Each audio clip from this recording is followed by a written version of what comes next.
con los doctores Hernando Elí Grisales García, especialista y magíster en Derecho Procesal y Teoría del Delito, y Raúl Eduardo Morales Vallejo, magíster en Derecho Procesal Contemporáneo. Bienvenidos.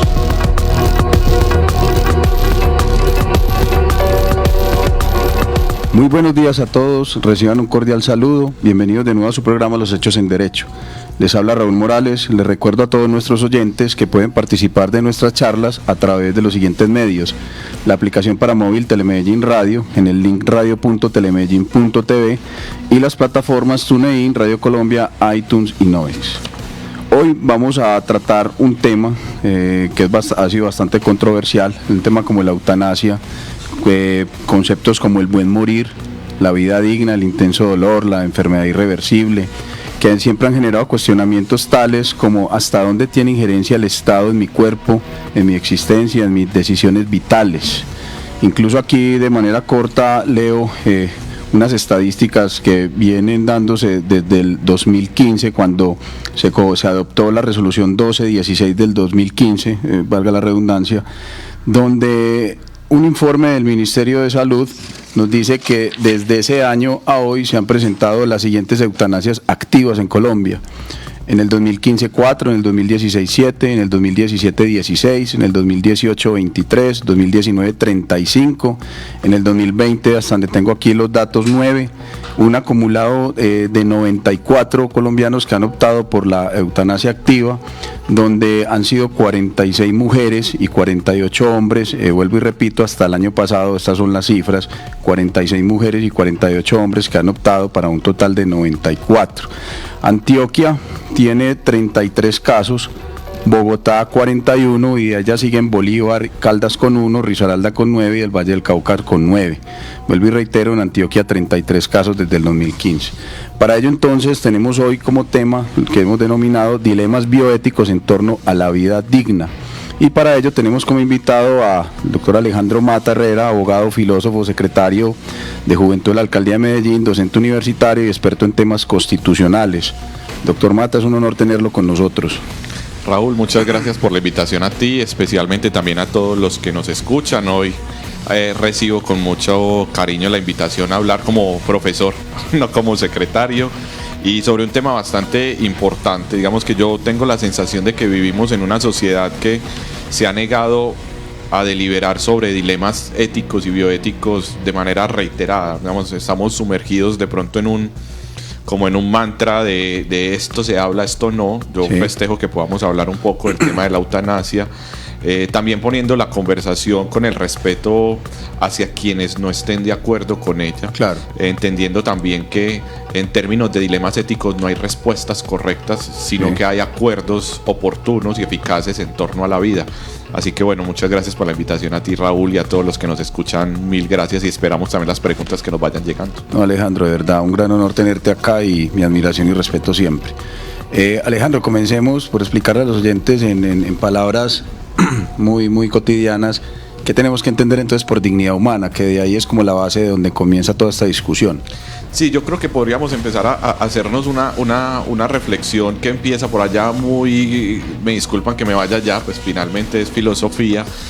En la Politeia, allá en la época, digamos, clásica griega, se hacía una distinción entre la vida, la nuda vida, la vida que es simplemente la vida biológica, sí, pero también la vida que tiene que ver con ese contexto con los otros y las otras. También la vida que tiene que ver con el reconocimiento de que uno existe. Sí. Yo creo que la dignidad humana es ese espacio, y que además es progresivo, no es algo que existe como tal, sino que la dignidad humana es ese espacio en el que nosotros nos reconocemos a sí mismos, sí, como fines y no como medios de nadie. Pero es muy importante, Raúl, lo que te digo es cuando nosotros mismos nos reconocemos, sí, antes de que el Estado nos reconozca como fines en sí mismo, pues que es la impronta kantiana, digamos, más moderna. Lo que sí hay que distinguir es que no es solo la vida per se, sino que es la vida digna que nos interpela a una interacción con el mundo propio, pero también con el mundo de los otros. Por eso cuando decimos digna adquiere una connotación social. Sí. Bueno, a ver, doctor, aquí tratamos el tema también de la eutanasia activa, y también hay otro tema que siempre en ese tema de las decisiones ha tenido como bastante desarrollo, incluso también a nivel filosófico y a nivel constitucional, también lo que tiene que ver, por ejemplo, con la huelga de hambre, ¿cierto? Es decir, cómo entender ese choque que puede existir entre la libertad y la dignidad. Sí, ahí hay un tema chévere para empezar también a poner la conversación. El primero es que la idea es que uno sea el legislador de su propio destino. La idea más moderna es que nosotros, siempre y cuando no hagamos daño a terceros, podamos tomar decisiones autónomas. Pues vamos a repetir esa parte, ¿cierto? Ser legisladores de su propio destino. Y cuando mi destino no afecta a terceros, uno simplemente toma las decisiones que a bien tenga. Y ese es el fondo de las decisiones en torno a la huelga de hambre, a decisiones mucho más, por ejemplo, el que se pone o no se pone el cinturón de seguridad, el que toma la decisión de fumar o no fumar. Hay decisiones que solo afectan al cuerpo propio. Y en esa medida, cuando uno es el legislador de su propio destino y no afecta a terceros, ahí el Estado debe desaparecer. El Estado debe dar un paso al costado o retrotraerse, y esa es la impronta de Joan Stuart Mill, es que siempre el Estado solo debe intervenir cuando busque evitar un daño a terceros. Cuando uno está tomando decisiones sobre sí mismo, el Estado preferentemente debe tomar un paso al costado, preferentemente porque hay otros clics que hacer y otros doble clic, pero ese es el marco de la bioética, ese es el marco de la vida digna. Cuando yo mismo trazo mis propias acciones, legislo sobre mi destino y sobre mi vida también. Entonces, ¿hasta dónde soy libre con mis decisiones vitales? ¿Hasta dónde soy libre?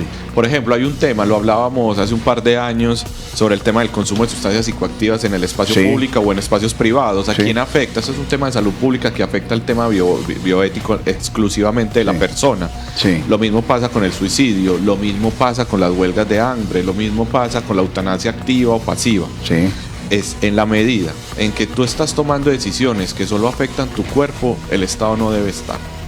Alejandro, expliquémosle a los oyentes, como no todos son abogados, ¿cuál es entonces como esa diferencia entre lo que es eutanasia activa y la eutanasia pasiva? Sí, digamos que cuando es la idea que tiene el Estado colombiano, porque además cambian las diferentes legislaciones, es cuando acudes a un tercero o no, que te ayuda por condiciones o simple por condiciones técnicas para garantizar que si finaliza la vida sean condiciones de mucha dignidad en la que no haya un dolor innecesario, y ahí empiezan a generarse diferentes conceptos, entre ellos el de activa y pasiva, entendiendo la participación de terceros. Por ejemplo, en Colombia tenemos que necesariamente la eutanasia para enfermos terminales siempre debe realizarse con el acompañamiento de un médico, en ese caso de la eutanasia, de esa manera, y siempre tiene que estar mediada por la voluntad de quien va a recibir esa eutanasia. Sí, yo recuerdo mucho de pronto el caso por allá de Carlos Fram, en el texto del otro lado del jardín, creo que si no me corriges, en ese caso donde él es judicializado posteriormente cuando ayuda a la madre y ingieren unas sustancias, la madre finalmente muere, pero él sobrevive porque él también la toma además, y cómo enfrenta todo ese proceso. Frente a un caso como ese, ¿cómo lo ves, Alejandro? Tenemos la película linda que se llama Mar Adentro, que se inspira en hechos reales, en donde deliberadamente se empiezan a fragmentar las responsabilidades en la causalidad de la muerte. El personaje que recibe finalmente la eutanasia acuerda él con algunas personas sin contarles el plan sistemático. Entonces una persona va y compra el insumo biológico, esa persona lo deja en un lugar, otra persona va y lo mete en un vaso con agua, otra persona le genera el dispositivo para que él pueda ingerir la bebida, pero finalmente el que toma la bebida es quien recibe la eutanasia. En ese momento también se trató de judicializar. Lo que pasa es que la historia llegó 2025, cuando años luego de que ya no había pues el poder punitivo, el Estado no podía ser ejercido sobre las personas, pero el plan fue diseñado de manera tal que ninguno estuviese enterado de lo que estaba haciendo el otro. Esas cosas son las que no deben pasar, al menos desde el acuerdo ético que tengo yo con mi manera de entender el mundo, y es que una persona que quiera en su momento de prescindir de su propia vida porque se hace incompatible con lo que él tiene sobre dignidad humana, no tendría por qué estar sumergido 30 años en una condición tan violenta y tener que armar todo un plan. No, el Estado debería generar esos espacios donde esa vida y esa autonomía sean los que tomen por eso vuelvo a la legislación sobre tu propio cuerpo. Porque cuando empezamos a poner trabas ya no eres legislador, eres un cuerpo más a disposición del Estado. Claro, ¿sabes de qué me haces acordar ahí, Alejandro? Entonces, lo primero, que Colombia entonces podemos considerarlo un Estado paternalista, en principio, ¿cierto? En ese sentido, sí. Habría que hagamos la referencia que en Colombia existe la eutanasia, Sí. Está permitida con la sentencia del doctor Carlos Gaviria, Sí. pero en ese momento solo se permitió para enfermos terminales. Sí. Que además, conceptual y dentro de la Lex Artis Médica, hay una discusión sobre qué es enfermo terminal, Sí. porque eso nos mete inmediatamente en una discusión sobre la causalidad, que Sí. nos gusta tanto en el derecho penal, sobre, venga un momentico, que tan terminal es esta enfermedad en Sí. términos de tiempo, porque bueno, no, yo tengo una enfermedad terminal, pero me faltan 20 años, Sí. 10 años, 5 años. El concepto terminal es un concepto que nos lleva al tiempo, y quien debe tomar la decisión, a mi juicio, sobre, digamos, la valoración, el juicio de valor sobre esa temporalidad es el sujeto individual y no el Estado. Es más, no, de pronto es el conocimiento, Alejandro, hay por ahí una sentencia donde, con respecto al tema de trasplante, de donación de órganos, cuando yo no lo manifiesto en vida, que no lo quiero hacer, entonces la Corte viene y da por allá un concepto donde dice que el cuerpo de uno tiene función social. Sí, ese es un tema bonito. Entonces, para juntar las dos reflexiones, entonces en Colombia tenemos esa enfermedad, esa eutanasia para enfermos terminales, pero no tenemos eutanasia para las personas que padecen enfermedades crónicas. Incompatibles con la dignidad humana, pero que no son terminales. Sí. Que es el caso de mar adentro o muchas más enfermedades, para no ponernos ahorita muy técnicos. Eso mismo sucede con el caso que estás planteando de la donación de órganos. A propósito, no lo tenía en la mente la conversación. Yo participé construyendo un concepto cuando en su momento el congresista Rodrigo Lara presentó un proyecto de ley para modificar la ley sobre donación de órganos. Sí. Y en ese momento propusimos la conversación en el Congreso de la necesidad de que existiese una presunción de donación. Exacto. De Colombia tenemos un problema sistemático de donación de órganos, no hay una cultura de donación como sí hay en otros países. Por ejemplo, España es uno de los mejores países en temas de donación. Sí. Entonces lo que se hizo en Colombia es que invertimos la carga. Quien no quiera donar debe hacer una declaración en diferentes instancias, puede ser la notaría, la EPS, la IPS, su médico tratante, de que no quiere donar. En caso de no existencia de la declaración pública de no donación, quiere decir que uno está donando. Eso finalmente nos permite a nosotros decir que Colombia, además eso es chévere, porque es muy bacano advertir que el Estado colombiano es paternalista en unos lugares, en otros no, que no es un todo homogéneo. Entonces, por ejemplo, aquí cuida la vida a través de esa presunción, pero por ejemplo es más paternalista en el caso de la eutanasia, cuando se trata de enfermos crónicos que padecen enfermedades crónicas, pero es más libre cuando se trata de enfermedades terminales. Pero eso es producto de lo que es el derecho. El derecho es una práctica bastante contradictoria, donde no es un todo ordenado. Nosotros los abogados queremos que el derecho sea un todo ordenado, sistemático, pero no se logra. Y por fortuna no se logra, porque también es un espacio de disputa política. Listo, Alejandro, ahora vamos a dar paso a un pequeño corte comercial y volvemos en unos instantes. Telemedellín Radio está transmitiendo su señal en vivo desde la sede Canal Parque Gabriel García Márquez. Telemedellín Radio, aquí te escuchas. Este es nuestro correo electrónico. radio@telemedellin.tv. radio@telemedellin.tv. Telemedellín Radio, sin límites.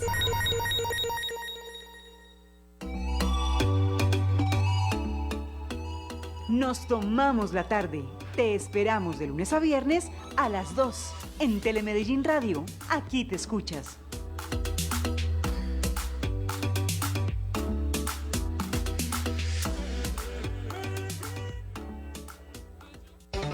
Telemedellín Radio está transmitiendo su señal en vivo desde la sede Canal Parque Gabriel García Márquez. Esto es Telemedellín Radio. Aquí te escuchas. Telemedellín Radio is broadcasting from Canal Parque Gabriel García Márquez.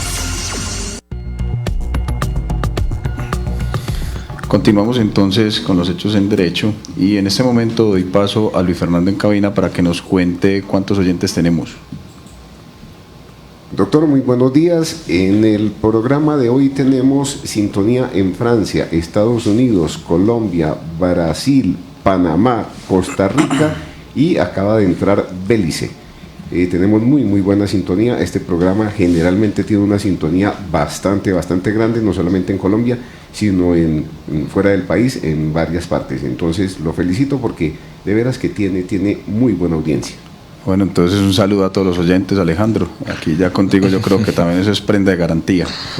Bueno, Alejandro, si existe en Colombia la protección al libre desarrollo de la personalidad y se considera al individuo como un sujeto moral autónomo, ¿cómo se justifican entonces todas estas restricciones? Yo hay veces entro en una contradicción muy profunda, pero yo soy de los que creo que el Estado debe estar presente. Y a mí me gusta en términos de Estanislao Zuleta los estados fuertes en presencia social, clínicas, hospitales, colegios, universidades, digamos, rama judicial, presencia de justicia en los territorios. Pero mira que ahí estamos hablando de una presencia de un Estado fuerte en materia de relaciones interpersonales en las que de una u otra manera estamos afectando a terceros. Sí. Y ese es el acuerdo ético que tenemos más contemporáneo. Es un acuerdo ético donde tenemos un tercero que resuelve conflictos y trata de asumir marginalidades de terceros que no asume, digamos, el sector privado. Ese es el lugar del Estado.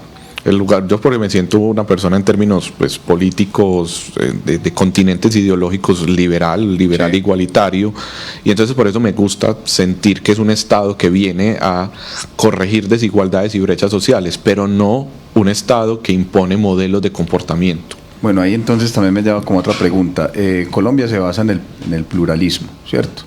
Y en ese pluralismo también se debe incluir la pluralidad de interpretaciones, la pluralidad de ideologías. Aquí entonces yo me cuestiono, entonces al prohibir o complicar, por ejemplo, un fenómeno como la eutanasia, ¿dónde está radicando entonces el problema? ¿Quién decide qué es bueno? Esa es la reflexión más profunda, profe Raúl. La pregunta que nos hacemos siempre en filosofía del derecho y en filosofía moral es si el Estado debe tener una doctrina moral en la que irradia a toda la ciudadanía. Mi lectura es que el Estado debe ser neutral en materia de libertades y posiciones morales respecto de las que uno asume con su cuerpo. Sí.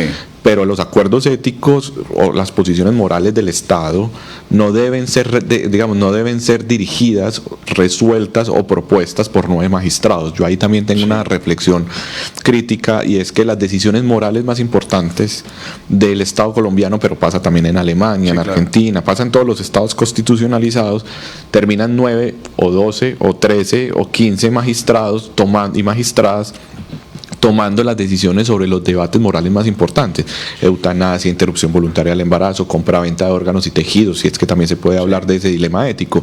Entonces a mí me parece muy fuerte. ¿Quién debe tomar las decisiones morales? Esas decisiones tienen que ser, y yo en esto soy un poquitico idealista, es democracia participativa. Los acuerdos morales que guían una sociedad deben ser tomados por la ciudadanía, en términos democráticos, no por 9 magistrados. Sí. Perfecto. Y ahora entonces vámonos al otro lado de la escena, y entonces ¿cuál es, como en ese tema de la relación entre lo que es bioética y derecho, frente al tema, por ejemplo, médico del juramento hipocrático, ¿cierto? Donde ellos en ese juramento dicen buscar siempre el tema de la beneficencia y no de la maleficencia en el actuar médico. Ese concepto es bonito porque además es retomado por 2 autores norteamericanos que escriben un libro sobre bioética, pero se agrega que es la manera también como va evolucionando el juramento hipocrático, además del de no maleficencia y beneficencia de los cuerpos, porque entonces estamos hablando del cuerpo, la relación que tiene un médico con el cuerpo de su paciente. Ha surgido contemporáneamente otro principio de bioética, y es el principio de autonomía. Sí. Y es la autonomía progresiva, porque también en el término de bioético hay que atravesarlo por el poder. Los médicos han tenido un poder muy fuerte sobre los cuerpos, especialmente sobre el cuerpo de las mujeres. Sí. Hay violencia obstétrica, hay una nueva manera de conceptualizar la relación entre médicos y cuerpo. Entonces, cuando ellos, en pro de su juramento hipocrático, proyectan su moral sobre el cuerpo de su paciente, estamos trascendiendo una frontera que no deberíamos trascender. Entonces, sobre texto del juramento hipocrático, no me pueden sustraer mi voluntad ni mi autonomía. Pasa en la eutanasia, pasa en la interrupción voluntaria del embarazo, pasa en la compraventa o donación de órganos y tejidos, Sí. y pasa en un montón de decisiones que en la cotidianidad del médico acontecen. Por ejemplo, para eso que nos gusta mucho, es uno de los temas más lindos que me gusta, es el consentimiento informado. Perfecto, que muchas veces pasa de derecho, Claro. que se vuelve un formato. No es bien hecho. No es bien hecho. El consentimiento informado es, venga, qué tipo de tratamientos se me pueden hacer, qué tratamientos no. Y no es, y mira que me gusta la metáfora, no es el Estado quien deba imponer una manera de comportarse con mi propio cuerpo. No es el médico, sobre pretexto del juramento hipocrático, quien debe decirme cómo actuar con mi propio cuerpo. Yo decido si quiero una quimioterapia o radioterapia o no. Yo decido si quiero una braquiterapia, que es menos invasiva pero puede ser riesgosa. Sí. Entonces, es el individuo con la información suficiente quien debe tomar las decisiones morales sobre su cuerpo. ¿Quién debe decidir? Sí. Entonces voy aquí con una pregunta, Alejandro, vos que también sos experto en el tema filosófico. Podemos decir entonces que la vida es un derecho irrenunciable, según todo esto. No, yo creo que antes todo lo contrario. Por eso a mí siempre me gusta ponerle la palabra digna a la palabra vida. Sí. Si tú pones la vida, te quedas en el hecho biológico de existencia per se.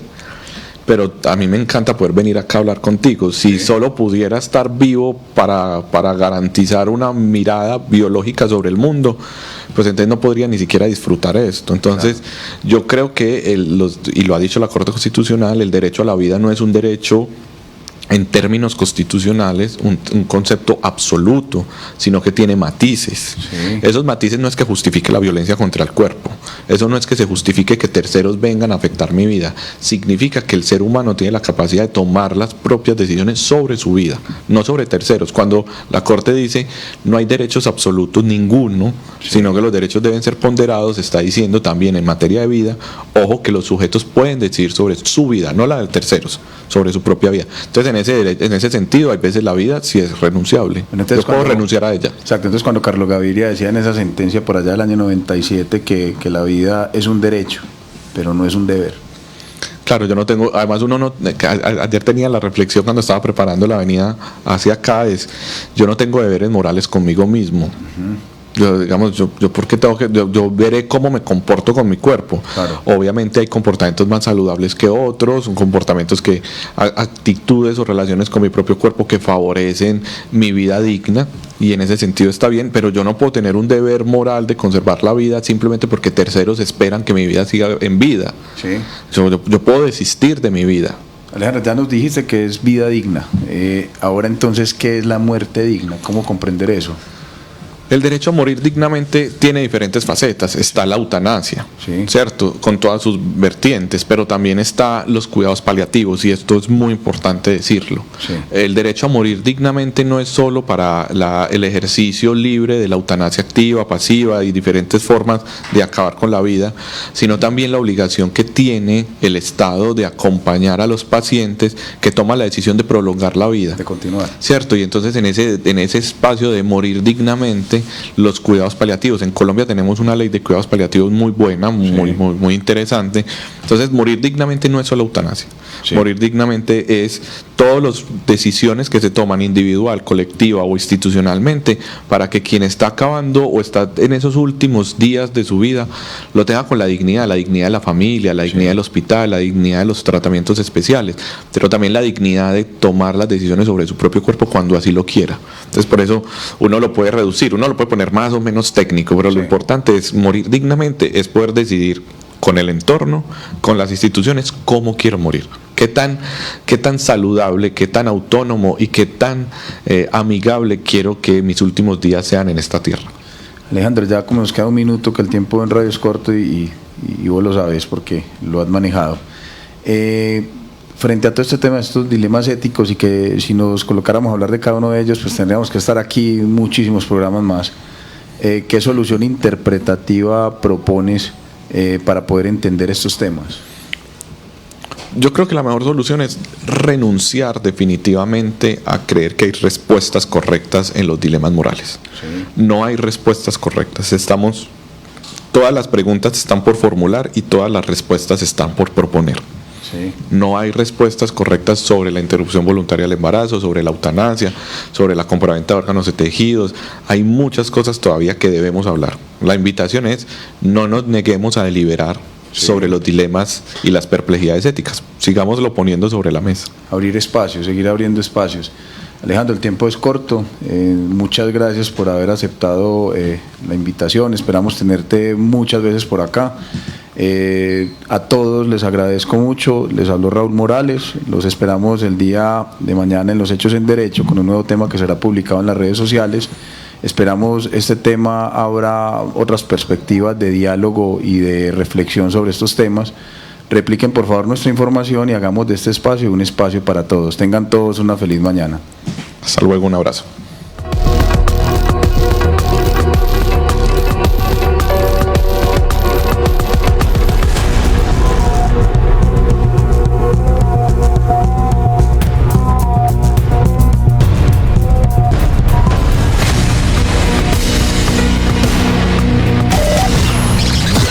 Descarga nuestra aplicación para smartphones en Google Play y App Store. Sigue nuestra señal por TuneIn, iTunes y Novex. Telemedellín Radio, aquí te escucha.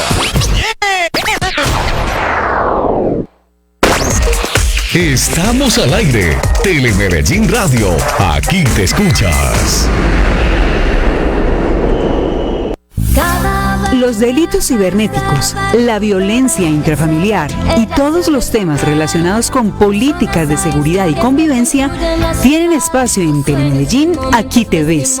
Con seguridad, un programa que te contará en la voz de expertos, ciudadanos y casos de la vida real cuáles son las herramientas para la prevención y el actuar seguro. Todos los jueves a las 6:30 de la tarde por Telemedellín Aquí Te Ves.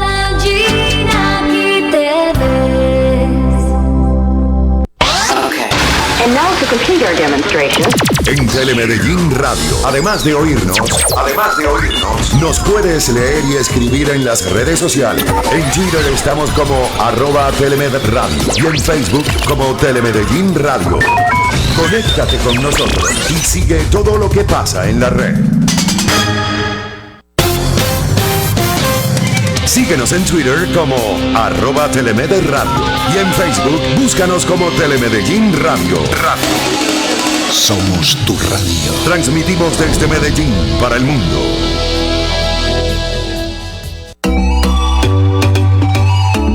En Telemedellín Radio nos tomamos la tarde. Te esperamos de lunes a viernes de 2 a 4. Aquí te escuchas.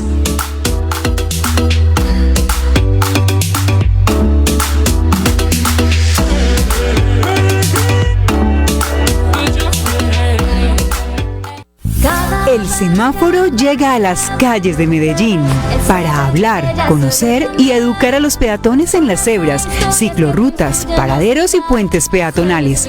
Estaremos en los buses, taxis, tranvía y metro con el propósito de fortalecer la cultura vial en el área metropolitana. Súmate a El Semáforo todos los jueves a las 8:30 de la noche por Telemedellín. Aquí te ves.